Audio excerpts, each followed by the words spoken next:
Hi hello welcome back to my channel Sashti ஃபேஷனில் lifestyle. இன்றைக்கி என்ன வீடியோ பார்த்தீங்கன்னா டைலரிங் ரூமோட டூர் வீடியோ தான் பார்க்க போகிறோம். Tailoring room tour. இதுக்கு முன்ன வீடியோ பார்த்தீங்கன்னா tailoring room makeover video part 1 வீடியோவாக நான் அப்லோட் பண்ணியிருந்தேன். அதோட தொடர்ச்சியாக டைலரிங் ரூம் டூர் பார்ட் 2 வீடியோவாக இந்த வீடியோ இருக்க போகுது. பார்ட் 1 வீடியோவில் இந்த ரூமில் என்னென்னலாம் இருந்தது, என்னென்னலாம் பண்ணிகிட்ருந்தோம், நான் எப்படி இந்த ரூமை யூஸ் பண்ண ஆரம்பித்தேன், எப்படியெல்லாம் ரெடி பண்ணேன் அப்படின்றதெல்லாம் பார்ட் 1 வீடியோவில் சொல்லியிருக்கேன். அந்த வீடியோ பார்க்காதவங்க அந்த வீடியோ பார்த்துட்டு இந்த வீடியோவை கண்டினியூ பண்ணுங்கள். அப்போ தான் அவங்களுக்கு புரியறதுக்கு ஈஸியாக இருக்கும். வீடியோக்குள்ளே போகிறதுக்கு முன்னாடி நீங்கள் நம்ம சேனலை இப்போ தான் ஃபஸ்ட் டைம் பார்க்குறீங்கன்னா சேனலில் சப்ஸ்கிரைப் பண்ணிக்கோங்க. பக்கத்தில் இருக்க பெல் பட்டனையும் கிளிக் பண்ணி வச்சுக்கோங்க. கூடவே ஆல் என்ற நோட்டிஃபிகேஷனும் கொடுத்துக்கோங்க. அப்போ தான் ஃப்யூச்சரில் நான் போடக்கூடிய வீடியோஸோட நோட்டிஃபிகேஷன் உங்களுக்கு சேரும். இப்போ டைலரிங் ரூமை ரெடி பண்ணுறதுக்கு முன்னாடி பிஃபோர் லுக் இப்படி தான் இருந்தது. திங்ஸ்லாம் நான் இப்படி தான் வச்சுருந்தேன். ரூமோட பிஃபோர் லுக் இப்படி தான் இருந்தது. இப்போ வாங்க நம்ம ஆஃப்டர் லுக் எப்படி இருக்குன்றது பார்க்கலாம். Welcome to tailoring room tour. அப்படி தான் சொல்லணும். டோர் ஓப்பன் பண்ணோன்னே அப்படி தான் சொல்லணும்னு தோணுச்சு. பாருங்கள், நம்ம பெயிண்டிங் பண்ணி முடித்த பிறகு 2 நாள் ஆச்சு. ரூம் காஞ்சு ரெடி பண்ணுறதுக்கு இந்த திங்ஸ்லாம் வச்சு ரெடி பண்ணுறதுக்கு 2 days ஆச்சு. ரூமோட லுக் இப்படி தான் இருக்குது. ஆஃப்டர் லுக் இப்படி தான் இருக்குது. நான் ஒன்றா என்ன பண்ணேன், எப்படி அரேஞ்ச் பண்ணேன்றதை ஒன்றா எக்ஸ்பிளைன் பண்ணுறேன். ஃபஸ்ட்டு நான் பார்த்தீங்கன்னா ரூம்குள்ளே எந்த ஒரு விஷயமும் எடுத்துகிட்டு வரதுக்கு முன்னாடி இந்த ஹேங்கர் ஃபிட் பண்ணேன். நீங்கள் பார்ட் 1 வீடியோலேயே பார்த்துருப்பீங்க. அந்த ட்ரில் பண்ணுறது, ஹேங்கர் ஃபிட் பண்ணுறது, அந்த ஒர்க்கெல்லாம் நான் பண்ணிகிட்ருந்தேன். இந்த ரூமில் பார்த்தீங்கன்னா இங்கே மட்டும்தான் ஸ்விட்ச் போர்டு இருக்குது. இந்த ஒரு ஸ்விட்ச் போர்டை வச்சு தான் நான் அட்ஜஸ்ட் பண்ணணும். ஓவர்லாக் மிஷினுக்கும் அயர்ன் பண்ணுறதுக்காகட்டும், நான் மெயின் டைலரிங் மிஷின் யூஸ் பண்ணுறதுக்கும் அந்த ஸ்விட்ச் போர்டு தான் இருக்குது. நெக்ஸ்ட்டு நம்ம ஒரு விஷயத்துக்கு ஆட் பண்ணலாம். இங்கே பார்த்தீங்கன்னா இது கஸ்டமரோட ட்ரெஸ்ஸு. இது ஒரு பல்க் ஆர்டரு. இதை பற்றி நான் அப்புறமா போக போக நெக்ஸ்ட் வீடியோவில் சொல்கிறேன். இப்போ நெக்ஸ்ட் நம்ம பார்த்தீங்கன்னா ஒரு ப்ளவுஸ் அர்ஜென்ட் ப்ளவுஸ், அதையுமே நம்ம ஸ்டிச் பண்ணணும்.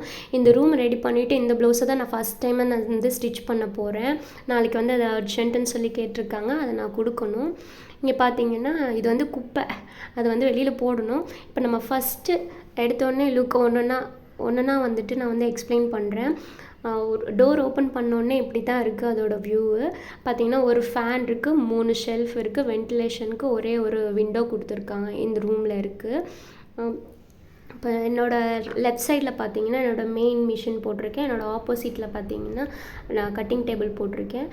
இங்கே பார்த்தீங்கன்னா நான் சாகர் மிஷின் தான் யூஸ் பண்ணிக்கிட்டு இருக்கேன். அதுக்கு ஒரு மோட்டர் ஃபிட் பண்ணி தான் நான் யூஸ் பண்ணிகிட்ருக்கேன். அதோடய ரைட் சைடில் பார்த்தீங்கன்னா ஒரு கதவு இருக்குது. அந்த கதவை நம்ம வெளியே வைக்கலான்னு பார்த்தோம். ஆனால் டேமேஜ் ஆகிடுமோன்னு பயமாக இருந்தது. சரி, இங்கே அடக்கமாக செவத்தோரமாக இருந்ததுனால நம்ம அதெல்லாம் வச்சாச்சு. திங்ஸ் எல்லாம் நான் டிக்ளட்டர் பண்ணிவிட்டு எல்லாமே அரேஞ்ச் பண்ணி ஒரே ட்ரேயில் அரேஞ்ச் பண்ணி வச்சுருக்கேன். டைலரிங் யூஸ் பண்ணுற சின்ன சின்ன டூல்ஸ்லாம் இந்த பாக்ஸில் தான் நான் அரேஞ்ச் பண்ணி வச்சுருக்கேன். சாக் பீஸ் முதற்கொண்டு ஸ்கேலு, சிசர் எல்லாமே இதில் தான் நான் வச்சுருக்கேன். கட்டிங் பண்ணும்போது மொத்தமாக யூஸ் பண்ணுறதுக்காக. அண்ட் நெக்ஸ்ட் பார்த்தீங்கன்னா ஓவர்லாக் மிஷினுமே என்னோடய ஸ்விங் மிஷினுக்கு ரைட் சைடில் நான் போட்டிருக்கேன். இதில் ஒரு திங்ஸ் இப்போ நான் கடைக்கு போய் பர்ச்சேஸ் பண்ணிட்டு வந்தேன். லைனிங்கு, கேன்வாஸ் அதெல்லாம் இங்கே வச்சுருக்கேன்.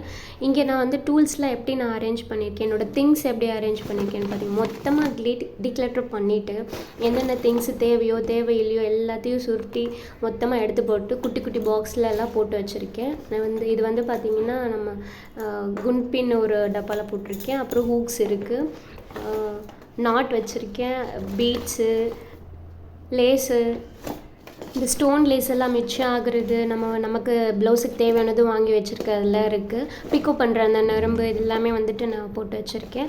அப்புறம் ஜென்ரலாக கோல்டன் அண்ட் சில்வர் இந்த கலர் நமக்கு எப்போவுமே இருந்துகிட்டே இருக்கணும். அது சில்வர் நாட்டு, கோல்டு நாட்டு. நெக்ஸ்ட்டு பார்த்திங்கன்னா இந்த 2 டப்பாவில், இந்த எல்லோ கலர் டப்பாலையும் இதுலேயும் தான் நான் நூல் வச்சுருக்கேன்.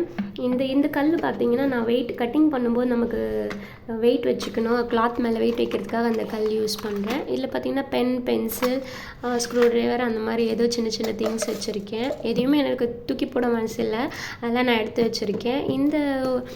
இந்த பாக்ஸ் பார்த்திங்கன்னா பேண்ட் கேன்வாஸும் க்ளூவும் பேப்பர் ஷீட் ஏதோ நினைக்கிறேன் அதை வச்சுருக்கேன். அப்புறம் இதில் வந்துட்டு மிச்சமான லேஸும் பட்டன்ஸும் வச்சுருக்கேன். இது ஒரு மசாலா பாக்ஸ். இது எல்லாருக்கும் தெரிஞ்சிருக்கும்னு நினைக்கிறேன். நமக்கு அமேசான், ஃப்ளிப்கார்ட், மீஷோ இதிலெல்லாம் நமக்கு அவைலபிளாக இருக்கும். இது ஒரு அஞ்சரை பெட்டி. இதில் நான் வந்து பாபின்ஸு ஒரு சைடில் வந்துட்டு இது எலாஸ்டிக்கு, ஊக்ஸு, அப்புறம் வந்துட்டு நம்ம கைடெலாம் யூஸ் பண்ணுவோம் இல்லைங்களா, நம்ம பைப்பிங் பண்ணும்போது கைடெலாம் மாற்றி யூஸ் பண்ணுவோம். அது ஒரு சின்ன சின்ன பேக்கெட் வந்துட்டு ஸ்டோன்ஸு, பீட்ஸ் இதெல்லாம் நான் வச்சுருக்கேன். Hooks packet. அப்புறம் இது பேசிக்காக நம்ம வந்து டக்குன்னு நமக்கு இப்போ நாளைக்கே ப்ளவுஸ் வேணும்னு கேட்குறாங்கன்னா நம்மளால் முடிஞ்ச அளவுக்கு டிசைன் பண்ணி கொடுக்கறதுக்காக ஒரு சின்ன சின்ன திங்ஸ்லாம் நான் வாங்கி வச்சுருப்பேன். பல்காக வாங்க மாட்டேன், அப்பப்போ தான் நான் வாங்கிப்பேன். ஏன்னா நமக்கு ஆர்டர்ஸ் வரதை பொறுத்து தான் நம்ம வந்து திங்ஸ் பர்ச்சேஸ் பண்ண முடியும். இதெல்லாம் மிச்சமான ஸ்டோன்ஸு. நம்மளாம் போக போக வந்துட்டு திங்ஸ் வாங்கி வைக்கணும். அப்போ என்னால் கடைக்கு போக முடியல. நம்ம ஸ்டிச் பண்ணுற வேலையே அதிகமாக இருக்கிறதுனால எனக்கு கடைக்கு போயிட்டு வர கஷ்டமாக இருக்குது. கடைக்கு போயிட்டு வரணும் அப்படின்னாலே 1லேருந்து 1.5 மணி நேரம், கிட்டத்தட்ட 2 மணி நேரம் கூட ஆகிடுது. சில சமயம் நமக்கு கலர்ஸ் கிடைக்கல, நமக்கு திங்ஸ் கிடைக்கலன்னா நம்ம கடை மாற்றி போக வேண்டியது இருக்குது. அப்போ ட்ராவலிங் டைமும் அதிகமாக இருக்குது. அதுக்காகவே நான் வந்து இப்போ கொஞ்சம் மெட்டீரியல்ஸ் எல்லாம் வந்து திங்ஸ்லாம் பர்ச்சேஸ் பண்ணணும்னு ஐடியா வச்சுருக்கேன். நான் போக போக ஷேர் பண்ணுறேன் என்னென்ன பண்ணுறேன் அப்படின்றத. இந்த கவரில் பார்த்தீங்கன்னா கேன்வாஸ் வந்து வச்சுக்கலான்னு நான் பிளான் பண்ணி இந்த கவர் செட் பண்ணியிருக்கேன். அதில் 2 ஹேங்கர் இருக்குது.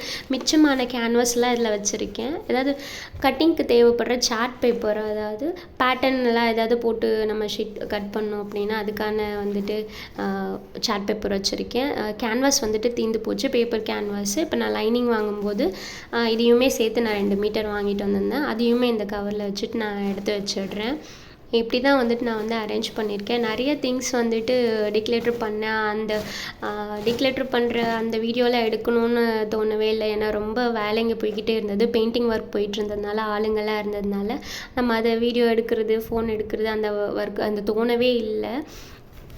ஏன்னா வீட்டில் ஹாலில் ஃபுல்லாக வந்துட்டு கிளம்ஸியாக போட்டு வச்சுருந்தேன். எல்லாத்துமே செக்ரிகேட் பண்ணி லைனிங் துணி எடுத்து வைக்க வேண்டியது யூஸ் பண்ணுறது, அதை மொத்தமாக வந்துட்டு க்ளீன் பண்ணுறதுக்குள்ளே போதும்னு ஆகிடுச்சு. இப்போ எல்லாமே நான் வந்துட்டு க்ளீன் பண்ணிவிட்டு அரேஞ்ச் பண்ணிவிட்டு தான் நான் உங்ககிட்ட காட்டிகிட்ருக்கேன்.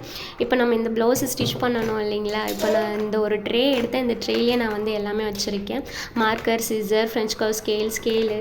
இந்த சிசர் பார்த்திங்கன்னா நம்ம சார்ட் பேப்பர்லாம் கட் பண்ணுறதுக்காக, பேப்பர் கட்டிங்காகலாம் வச்சுருக்கேன். இப்போ தான் நான் ஒரு பொருளை தேடுறேன், முக்கியமான பொருள். அது என்னடான்னா இன்ச் டேப்பு வந்துட்டு நான் க்ளீன் பண்ணும்போது டேமேஜ் பண்ணிவிட்டேன். அதுக்கப்புறம் புதுசாக வாங்கிட்டு வந்தேன். இன்ச் டேப்புமே அதில் வந்துட்டு செய்கிறோம். இப்படி தான் வந்துட்டு கட்டிங் பண்ணுறதுக்கு தேவையானது எல்லாமே நான் பக்கத்தில் எடுத்து வச்சுட்டு தான் நான் வந்துட்டு கட்டிங் பண்ணுவேன். அப்போ தான் நமக்கு வந்து ஒன்றா தேடிட்டு இருந்தோம்னா டைம் மிஸ் ஆகும். அப்புறம் நின்றுட்டே கட்டிங் பண்ணுறதுனா நமக்கு கால் வலியுமே வரும். இதையுமே நீங்கள் ஒரு டிப்பாக ஃபாலோ பண்ணிக்கோங்க. நெக்ஸ்ட்டு இங்கே ஒரு பின் பேக் வச்சுருக்கேன். இந்த பேக்கில் பார்த்தீங்கன்னா நான் கட்டிங் பண்ணும்போது, ஸ்டிச் பண்ணும்போது கஸ்டமர்ஸோட எக்ஸ்ட்ரா திங்ஸ் எல்லாம், எக்ஸ்ட்ரா கிளாத் எல்லாம் மீறும் இல்லைங்களா, அதெல்லாம் நான் கலெக்ட் பண்ணி எடுத்து வச்சுருக்கேன். டிஷ்யூ கிளாத்து, சன்கிரேப் ஆகட்டும், சன்சில்க் ஆகட்டும், அந்த மாதிரி நெட் கிளாத், இந்த மாதிரிலாம் நான் வந்து சேவ் பண்ணி வச்சுருக்கேன். அப்புறம் காட்டன் ட்ரெஸ்ஸஸ் ஏதாவது இருந்தால் சுடி ஸ்டிச் பண்ணும்போது நமக்கு ஏதாவது மீந்துச்சுன்னா அது லைனிங் கிளாத்து அந்த மாதிரியும் நான் எடுத்து வச்சுருக்கேன். Lining cloth and cotton cloth எதாவது இருந்தால் தேவையான சைஸுக்கு நான் கட் பண்ணிவிட்டு நான் இந்த தனியாக ஒரு கவரில் ஸ்டோர் பண்ணி எடுத்து வச்சுருக்கேன். ஏன்னா பார்த்தீங்கன்னா நமக்கு ப்ளவுஸ்க்கு அந்த பட்டி பாட்டில் வந்துட்டு நம்ம வந்து திக்னஸ்க்காக கிளாத் கொடுப்போம் இல்லைங்களா, அதுக்கு எக்ஸ்ட்ரா கிளாத்துக்கு தேவைப்படும் உள்ளே வைக்கிறதுக்காக. அதுக்காக நான் செப்பரேட்டாக டக்குன்னு எடுக்கிறதுக்காக ஒரு கவரில் செப்பரேட்டாக போட்டு வச்சுருக்கேன். மற்ற துணியெல்லாம் வந்துட்டு நம்ம வந்து ஏதாவது பைப்பிங் வைக்க யூஸ் பண்ணிக்கலாம். அந்த மாதிரியெல்லாம் இருக்குது, நம்ம ஸ்டஃப் பண்ணுறதுக்கும் யூஸ் பண்ணிக்கலாம். இந்த கவரில் பார்த்திங்கன்னா முழுக்க என்னோடய ட்ரெஸ்ஸு தான் இருக்குது. என்னோடய ட்ரெஸ்ஸு ஸ்டிச் பண்ண வேண்டிய மெட்டீரியல்ஸ் தான் வச்சுருக்கேன். அது என்னமோ நமக்குன்னு ஒரு ட்ரெஸ் தைச்சிக்கணுன்னா அதுக்கு டைமே வர மாட்டேங்குது. உங்களுக்கும் அப்படி தானான்னு சொல்லுங்கள். ஒரு டைலராக இருந்துட்டு நம்ம ட்ரெஸ்ஸு நம்மளே தைச்சிக்க டைமே அமையாது. அந்த மாதிரி தான் எனக்கும். உங்களுக்கும் அப்படி இருக்கான்னு கமெண்ட்டில் சொல்லுங்கள். இப்போ நான் அந்த ப்ளவுஸை ஸ்டிச் பண்ணிவிட்டு ஒர்க் பண்ணணும். இப்போதைக்கு டைலரிங் ரூம் டூர் அப்படின்னு பார்த்தீங்கன்னா இவ்வளோ தான். அப்புறம் இந்த ரூமுக்கு வந்துட்டு ஃபஸ்ட்டு கெஸ்ட்டாக வர போகிறாங்க ஒருத்தவங்க. அது யாருன்னு நீங்கள் வந்து யாராவது கெஸ் பண்ணியிருந்தீங்கன்னா கமெண்ட்டில் சொல்லுங்கள். நான் ரூம் மேக் ஓவர் பண்ணிவிட்டு க்ளீன் பண்ணிவிட்டு நம்ம பிளான் பண்ண மாதிரி நம்மளோட பிளானிங்கில் ஃபஸ்ட்டு ஒருத்தவங்க என்ட்ரி ஆக போகிறாங்க. அது யாருன்றதை வந்து உங்களுக்கு ஏதாவது கெஸ் இருந்தால் வந்துட்டு கமெண்ட்டில் சொல்லுங்கள். அப்படி இல்லைன்னா நானே வந்து நெக்ஸ்ட் வீடியோவில் அதில் வந்து நான் ரிவீல் பண்ணுறேன். என்னோட இந்த டைலரிங் ரூம் டூர் வீடியோ உங்களுக்கு பிடிச்சிருக்குன்னு நம்புகிறேன். லைக் பண்ணுங்கள், தொடர்ந்து சப்போர்ட் பண்ணுங்கள். தேங்க்யூ.